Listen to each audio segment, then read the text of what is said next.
কোরআনে কারীমের আজিম মাহফিলে আমাদেরকে শরীক হওয়ার তৌফিক এনায়েত করেছেন। তার দরবারে শুকরগুজার হচ্ছি। সকলে পড়ছি আলহামদুলিল্লাহ। রব্বানা লাকাল হামদ হামদান কাসীরান তাইয়িবান মুবারাকান ফীহি। আজকের এক পবিত্র রজনীতে আমরা এখানে উপস্থিত হয়েছি, যেটা হচ্ছে নিসফুম মিন শাবান,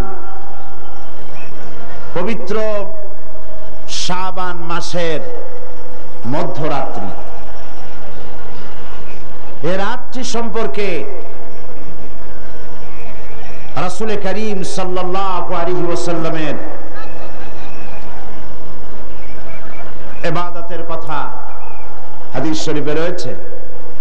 হযরত আয়েশা সিদ্দিকা রাদিয়াল্লাহু তাআলা আনহা তিনি বর্ণনা করেছেন, আমি ঘুমের থেকে জেগে রাসূল করিম সাল্লাল্লাহু আলাইহি ওয়াসাল্লামকে আমার কাছে পাইনি। খুঁজে খুঁজে তাকে পেলাম, তিনি সিজদায় পড়ে কাঁদছেন। এক বর্ণনায় এসেছে তাকে পেয়েছি সিজদায় পড়ে কাঁদছিলেন, আর এক বর্ণনায় এসেছে তাকে জান্নাতুল বাকিতে পাওয়া গেল। প্রশ্ন করা হলো, হে রাসূল, আপনি কাঁদছেন এবং দীর্ঘক্ষণ সিজদায় পড়ে আছেন।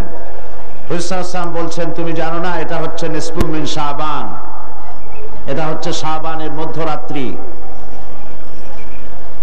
অর্থাৎ এটা থেকেই রমজান মুবারকের প্রস্তুতি পর্ব শুরু হয়। রাসূল করিম সাল্লাল্লাহু আলাইহি ওয়াসাল্লাম এই রাত থেকেই রমজান মুবারকের প্রস্তুতি গ্রহণ করতেন। ইসলামের মধ্যে সবচেয়ে শ্রেষ্ঠ রজনী হচ্ছে লাইলাতুল কদর।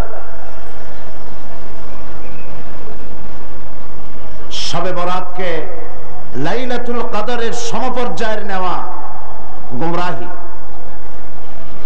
লাইলাতুল কদর হচ্ছে ইসলামের সবচেয়ে শ্রেষ্ঠ রজনী, যে রাতটা হচ্ছে আল্লাহ পাকের কাছে অত্যন্ত পবিত্র, যে রাতটি হচ্ছে খায়রুম মিন আলফি শাহর, সেটা হচ্ছে লাইলাতুল কদর, লাইলাতুল মুবারাক। আজকের রাত্রে একটি পবিত্র রাত। এ রাত্রে রাসূল সাল্লাল্লাহু আলাইহি ওয়াসাল্লাম কবর জিয়ারত করেছেন, নফল ইবাদত করেছেন, কাঁদাকাটি করেছেন। আমরাও আজকে আল্লাহ পাকের দরবারে ধর্ণা দেব। তবে প্রচলিত শবে বরাত যেটা করা হয়, রুটি তৈরি করা, হালুয়া তৈরি করা এবং এগুলি বিতরণ করা, এই রাত্রের জন্যই খাস করে নেওয়া, এটা সঠিক নয়। রুটি হালুয়া বিতরণ প্রত্যেক রাতেই হতে পারে, প্রত্যেক দিনই হতে পারে। কিছু বিদআত চালু হয়েছে এই রাতকে কেন্দ্র করে। চট্টগ্রামে এরকম হয়নি। বাজি ফোটানো হয়। আমি বুঝি না লাইলাতুল বরাতের সাথে বাজি ফোটাবার সম্পর্কটা কি। আল্লাহ পাক এই গুমরাহি থেকে, বিদআত থেকে আমাদেরকে হেফাজত করুন, আমরা বলি আমিন। আজ পবিত্র রজনীতে এর থেকে শ্রেষ্ঠ ইবাদত আর কি হতে পারবে, যে আমরা আল্লাহ রাব্বুল আলামিনের কালাম, তার কোরআন থেকে আলোচনা করছি, বা জামাত নামাজ আদায় করেছি এবং করব ইনশাআল্লাহ। এবং এই লক্ষ জনতা আল্লাহ পাকের দরবারে ভিখারির মতো হাত উঁচু করব। আর কোরআনে কারীমের আলোচনার চাইতে শ্রেষ্ঠ মাহফিল, শ্রেষ্ঠ ইবাদত পৃথিবীর বুকে আর কিছু হতে পারে না। আমরা আজকে আমি আলোচনা করব, গতকাল ভূমিকা দিয়ে আমি শেষ করেছিলাম। আজকে আপনারা আরো আলোচনা শুনেছেন। আসলে তো এই আলোচনার কোনো শেষ নাই, আছে নাকি কোনো শেষ? আল্লাহ রাব্বুল আলামিন কোরআনে কারীমের ভিতরে বলেছেন, কুল লাহু কানাল বাহরু মিদাদান লিকালিমাতি রাব্বি লানাফিদাল বাহরু ক্বাবলা আন তানফা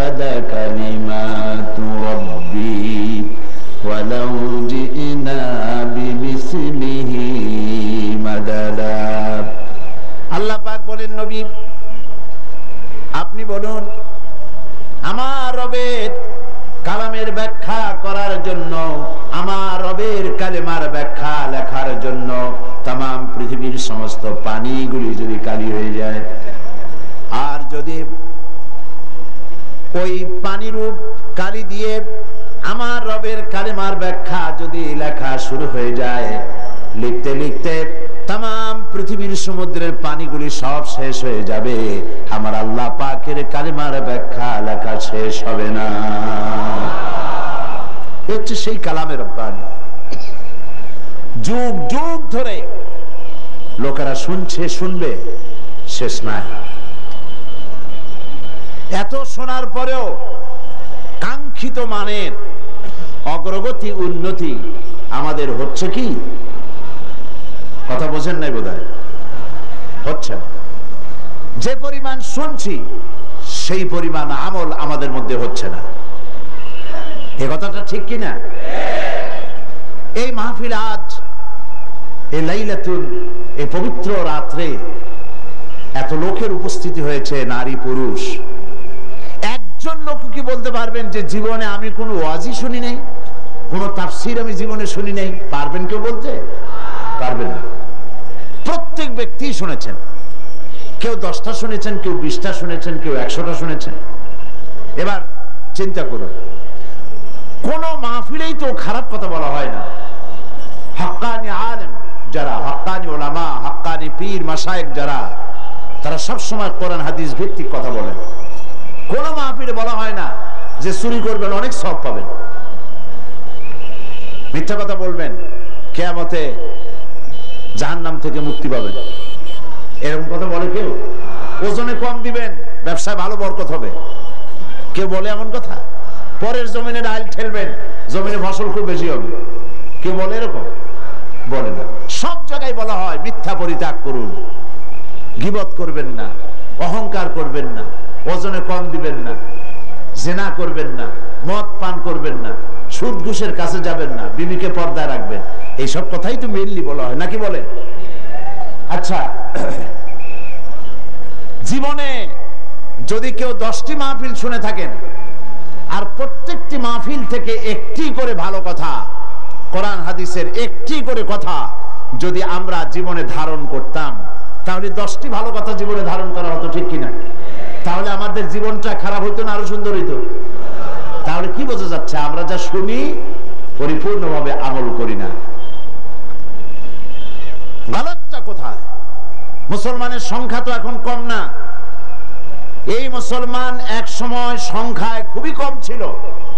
সেই কম সংখ্যক মুসলমানেরা 8খানা শুকনো রুটি, একটুখানি খেজুর, 1 গ্লাস অথবা আধা গ্লাস, 1 ঢোক পানি খেয়ে রোম, শাম, পারস্যকে পদানত করেছিল। এটা ঠিক কিনা? অর্ধেকটা পৃথিবী মুসলমানদের পায়ের তলে আসছিল, কথা ঠিক কিনা? আর সেই মুসলমানদের সংখ্যা এখন 130 কোটি পার হয়ে গেছে। কিন্তু আজ মুসলমানের সেই মর্যাদা আছে কি? নাই, সেই মর্যাদা নাই। পৃথিবীতে মুসলমানেরা সবচাইতে নির্যাতিত, অবহেলিত।